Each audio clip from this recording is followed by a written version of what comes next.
हरे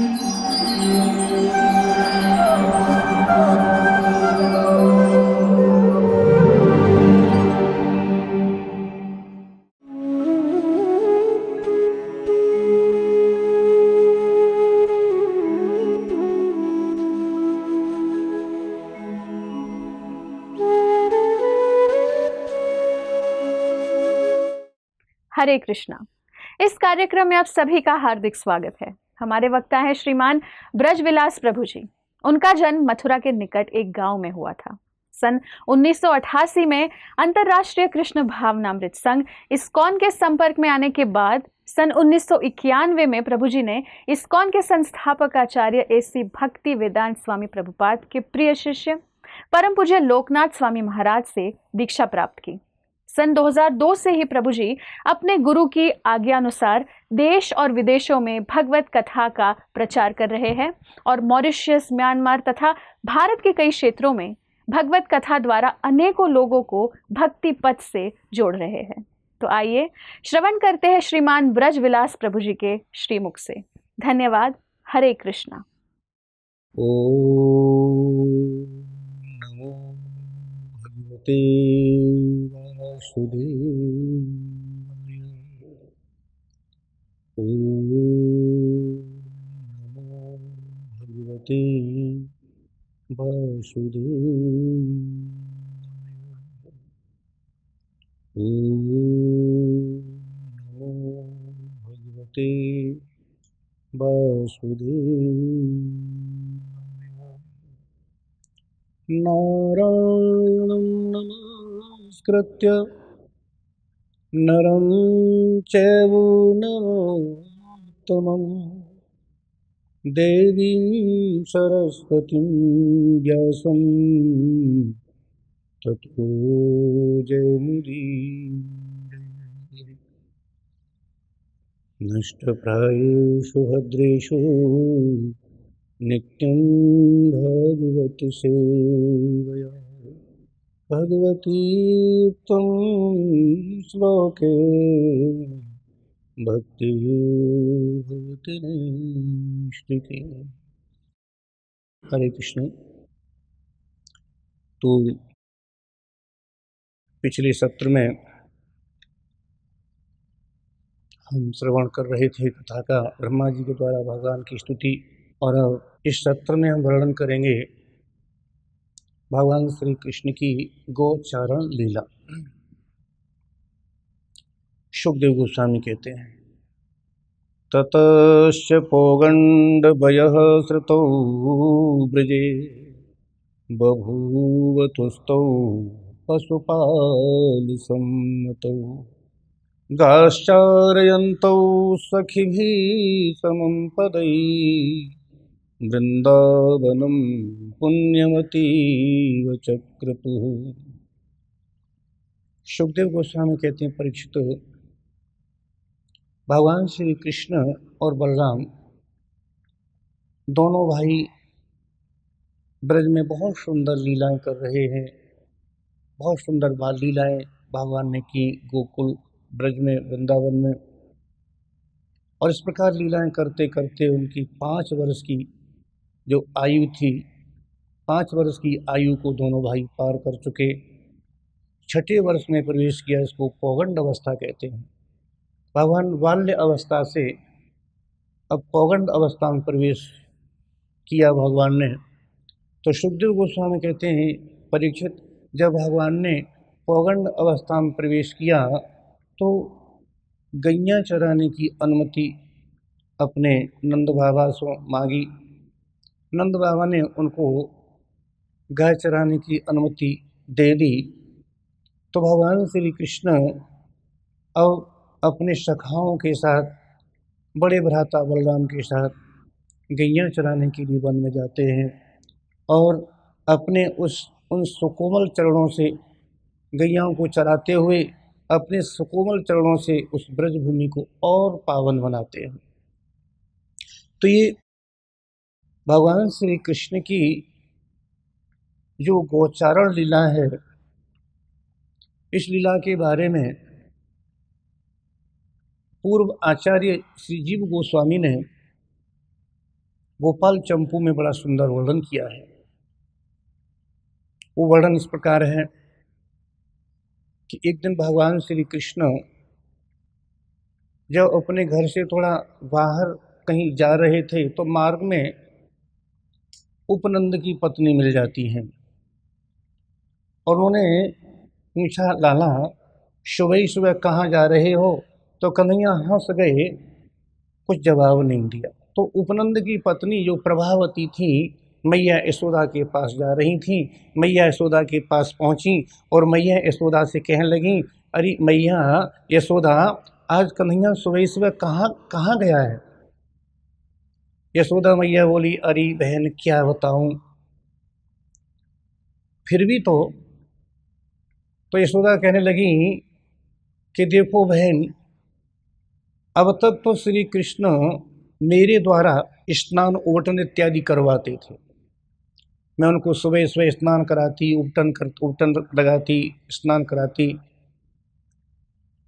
और अब पता नहीं वो क्यों कुछ शर्माने सा लगा है। अब कई दिन हो गए तब से न तो मुझसे स्नान करवाता है, न उपटन लगवाता है।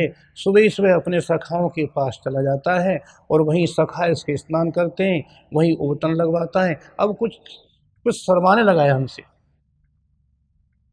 तो उपनंद की पत्नी बोली, हाँ दीदी बात तो ठीक कह रही है, क्योंकि अब थोड़ा सयाना हो गया ना, अब बड़ा हो गया है ना। जब बड़ा बच्चा हो जाता है ना तो माता पिता से कुछ शर्माता है, इसलिए अपने सखाओं के पास जा कर के स्नान ओवटर इत्यादि करते हैं। तो मैया यशोदा बोली, क्या बताऊं, अब तो मैं इस सेवा से वंचित हो गई। अरे मैं जब तक उसे स्नान नहीं करा लेती, उसे बढ़िया ठीक से ओवटर नहीं लगाती, तब तक मुझे आनंद नहीं आता था। अब उस सेवा से वंचित हो गई। और तो और जब कन्हैया बछड़े चरा कर के जंगल से वृंदावन में ब्रज में आते थे तो मैं लाला को 3 बार पानी ऐसे घुमा करके और उस पानी को पी लेती, जिससे लाला की नज़र सब उतर जाए। अब तो वो भी नहीं करने देता हमको। प्रभावती हंस जाती। इधर भगवान श्री कृष्ण जब नंद बाबा के पास जा रहे थे तो मार्ग में उपनंद मिल जाते। उपनंद जब मिल जाते हैं तो उनसे बहुत सारी बातें करते हैं। बहुत देर तक बातें करते रहे। नंद महाराज देख रहे हैं कि देखो चाचा और भतीजे कितनी देर तक खूब बातें कर रहे हैं। नंद महाराज खूब प्रसन्न हो रहे, खूब दूर से देख करके चौपाल पर बैठे बैठे। जब उपनंद जी कृष्ण से वार्तालाप करने के बाद नंद महाराज के पास आए तो नंद महाराज ने उनसे पूछ लिया। नंद महाराज बोले, उपनंद जी आप दोनों चाचा भतीजे बहुत देर से क्या बातें कर रहे थे? उपनंद महाराज को हंसी आ गई। नंद महाराज बोले, क्या बात है?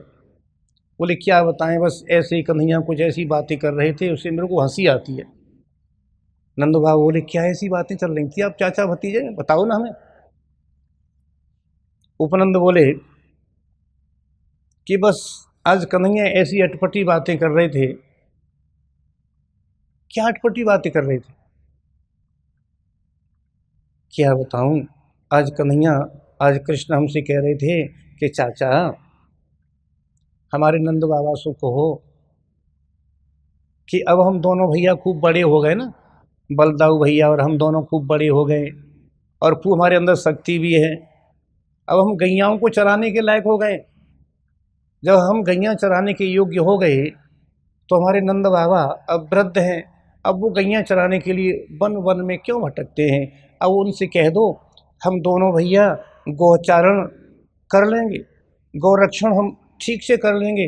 अब वो गैया चराने की और गौरक्षण करने की सारी चिंताओं को छोड़ दें, हम दोनों भैया संभाल लेंगे। हमको अच्छा नहीं लगता कि हम अब खूब समर्थ हो गए और हमारे नंद बाबा वन में जाकर गैया चराते हैं, हमारी बात तो मानते नहीं। तो आप उनसे कहो ना, हमारी सिफारिश करो कि हम दोनों भैयाओं को गैया चराने की अनुमति दे दे। नंद बाबा हंस गए हंस गए नंद बाबा और वो अच्छा कन्हैया ऐसी बातें कर रहा था? बोले हाँ, और एक दिन से नहीं कई दिन से मेरे पीछे लगा हुआ है कन्हैया, कई दिन से कह रहा है कि चाचा जी हमारे नंद बाबा से कहो ना हमें गैया चराने की अनुमति दिलवा दो। नंद बाबा हंस गए और बोले कि अभी तो कन्हैया छोटा है ना। तो इस तरह से थोड़ी टालम टूल करी। पर इधर एक दिन भगवान श्री कृष्ण अपनी मैया से बोले, मैया देख अब मैं गौरक्षण करने के लायक हो गया हूँ, गैया चराने जाया करूँगा। मैया बोली अभी तो गाय दोहनी तो आती नहीं है। कन्हैया बोले ठीक है मैया, मैं गाय दोहना सीखूंगा। तो एक दिन भगवान श्याम सुंदर सुबह ही सुबह गौशाला में पहुंचे। उस समय एक वृद्ध गोप गाय का दूध काढ़ रहा था। तो जब गोप गाय का दूध काढ़ रहा था तो वो गाय और भी बहुत सारी गायें कान खड़ा करके इधर उधर चौंक रही थी, देख रही थी। तो उस वृद्ध गोप ने देखा कि ये गायें सब क्यों चौंक रही हैं, क्या बात है। उसने पीछे मुड़ के देखा तो नंदनंदन श्याम सुंदर उस वृद्ध गोप के पास आ गए और अपना हाथ उस वृद्ध गोप के कंधे पर रख करके कहते हैं, काका काका हमको भी गाय दूहना सिखा दो ना। बड़ी मधुर वाणी में भगवान जब इस प्रकार बोले तो उस गोप ने भगवान श्री कृष्ण की इतनी मधुर वाणी सुनी, एकदम मुग्ध हो गया। हा, इतनी मधुर वाणी आज तक मेरे कान में नहीं आई। अमृत के समान ऐसी मधुर वाणी मेरे कान में गई है, मानो नया जीवन प्रदान कर दिया हो क्या। बड़ा सुख माना।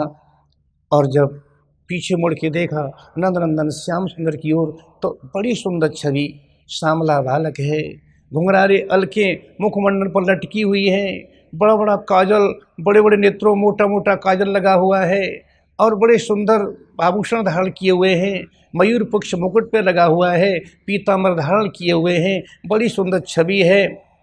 तो एक तो भगवान श्री कृष्ण की मधुर वाणी को सुना और फिर उनकी सुंदर छवि का जब दर्शन किया तो वो वृद्ध गोप एकदम कुछ समय के लिए बेहोश हो गया। आह, इतनी सुंदर छवि मैंने आज तक कभी देखी नहीं। कन्हैया देख रहे हैं इस गोप को क्या हो गया। जब उस गोप को थोड़ा होश आया तो कुछ बोलना चाह रहा है, कंठ अवरुद्ध हो गया, इतना प्रेम में विभोर हो गया, कुछ बोल भी नहीं पा रहा। इधर कन्हैया कह रहे, काका क्या हमको गाय दोहना सिखाओगे नहीं। अब वो बोलता ही नहीं, उसे बोलने की सामर्थ्य ही नहीं रही, इतना प्रेम में विभोर हो गया। कन्हैया बोले ठीक है काका, तो आज तुम हमको गाय दोहना नहीं सिखाओगे तो मैं कल आऊँगा फिर।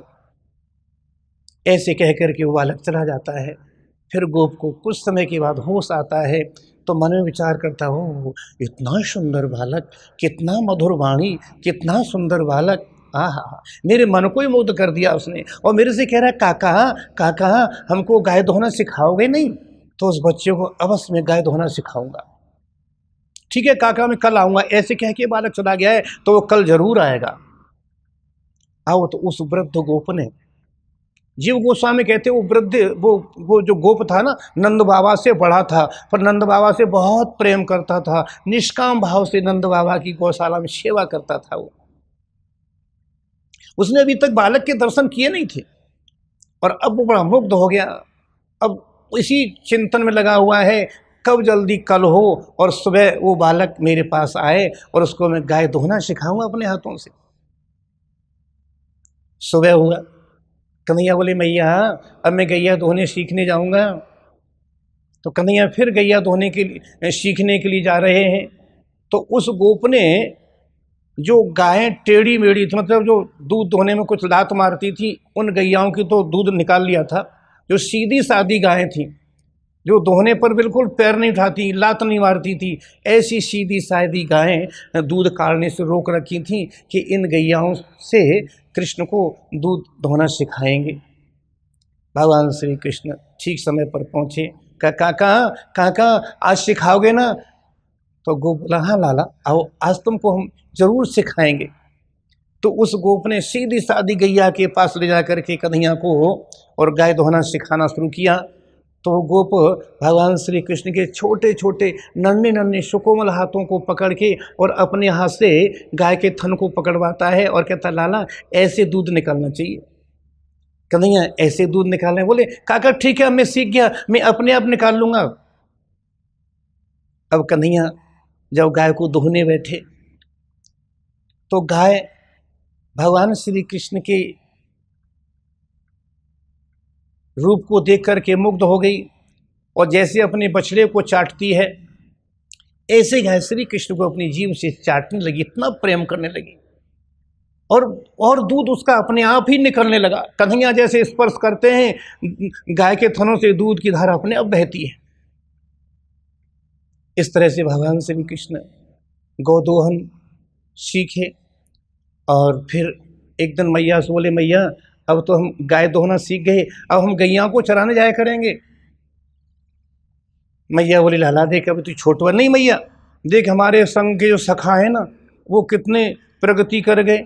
बताओ हम अभी तक बछड़ी चराते हैं, हमारे साथी सखा बड़ी बड़ी गैयाओं को चराते हैं, तो हमारा भी तो प्रगति होनी चाहिए, हमारा भी प्रमोशन होना चाहिए। बताओ हमारे सब सखा बड़ी बड़ी गैया चराते हैं और हम छोटे छोटे बछड़े चराते हैं अब तक। कन्हैया खूब हट पकड़ गई। जब कन्हैया हट पकड़ गए तो मैया ने नंद बाबा को बुलायो। नंद बाबा सो कही, देखो नंद महाराज ये कन्हैया बहुत हट पकड़ गया है, ये बहुत बड़ा हट्टी है ना, और जो हट पकड़ जाए वो उसको करके ही मानता है। ये गाय चराना चाहता है, गैयाओं को वो चराने के लिए वन में जाना चाहता है, पर अभी छोटा है, क्या करना चाहिए। नंद बाबा बोले चलो ठीक है कुछ सोचते हैं इसके बारे में।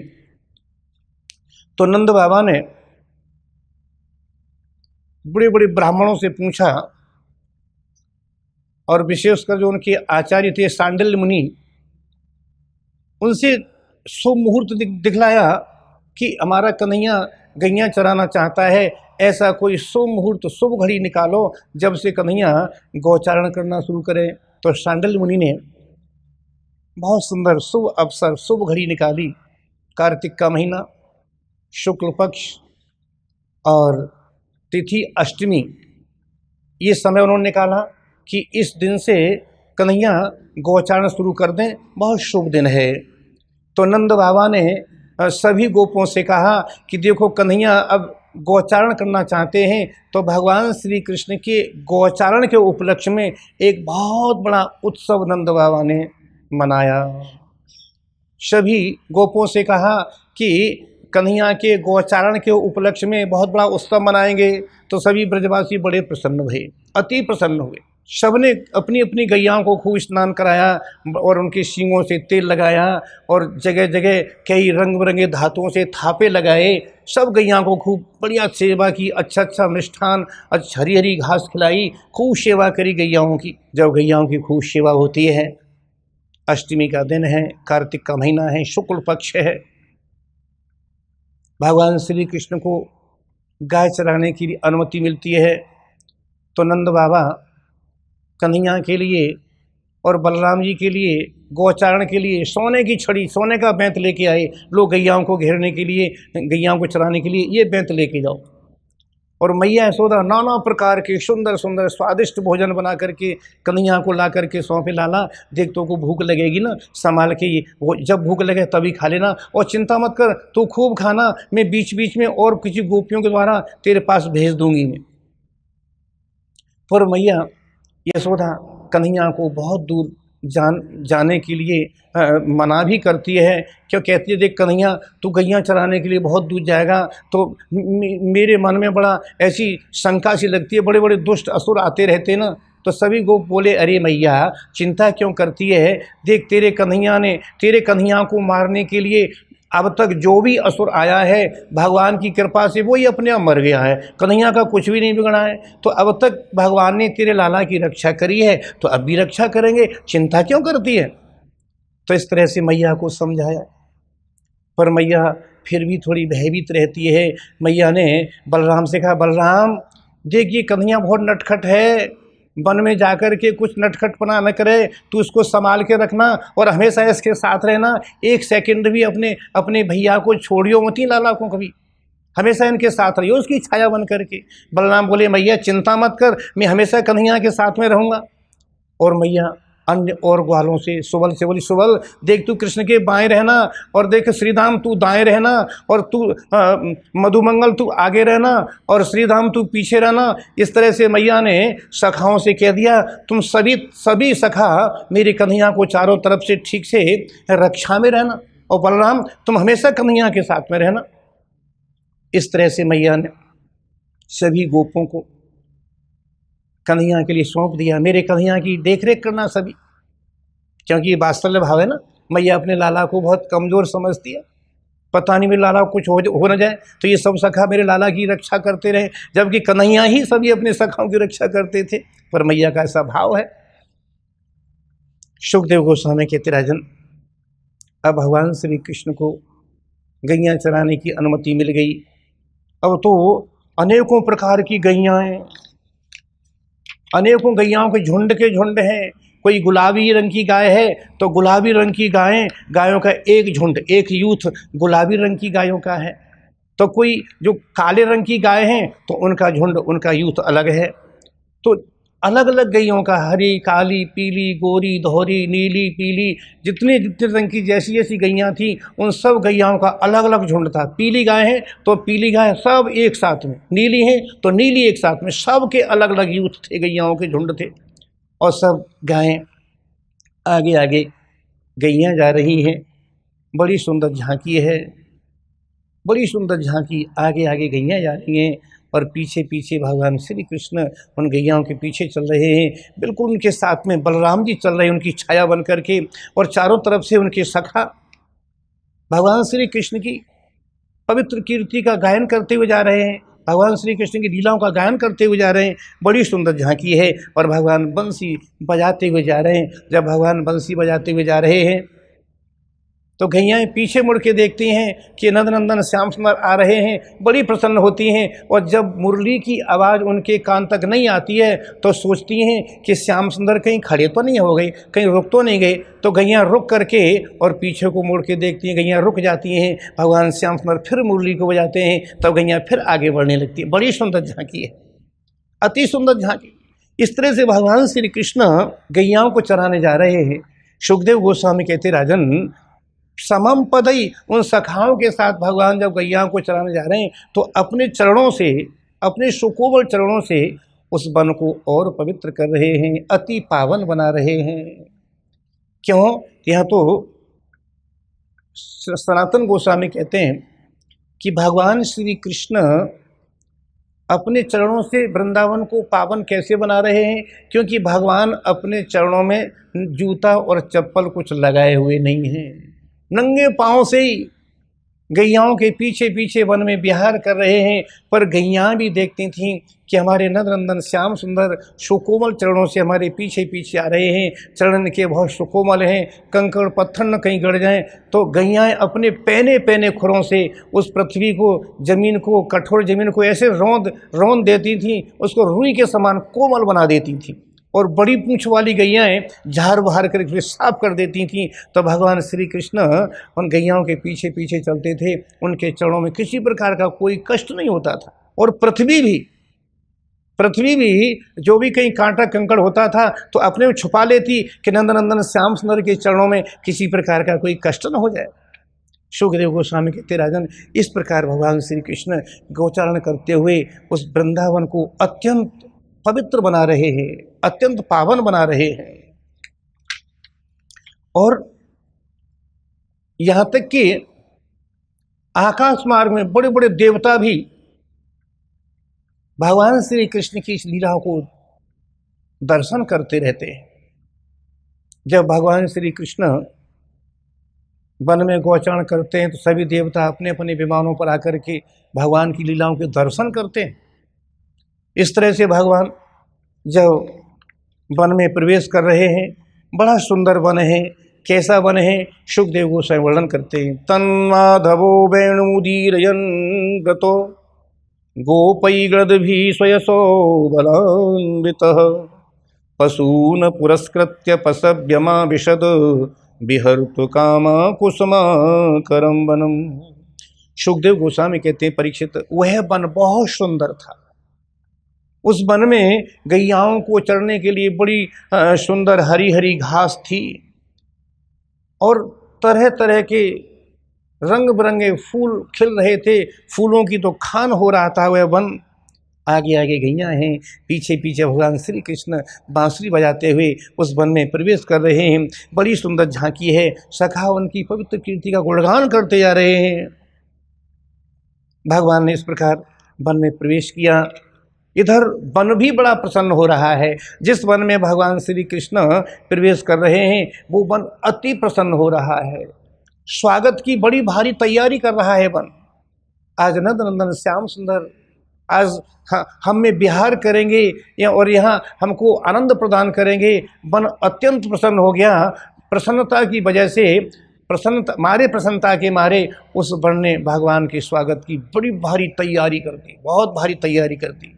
अब वन भगवान श्री कृष्ण के स्वागत की तैयारी कर रहा है और भगवान श्री कृष्ण उस वन में प्रवेश कर रहे हैं सखाओं के साथ। बड़ी सुंदर झांकी है, इतनी सुंदर झांकी है। सुखदेव गोस्वामी वर्णन करते हैं कि वन कितना सुंदर स्वागत कर रहा है। तो क्या क्या स्वागत किया है, इस स्वागत का वर्णन हम अगले सत्र में करेंगे। हरे कृष्ण।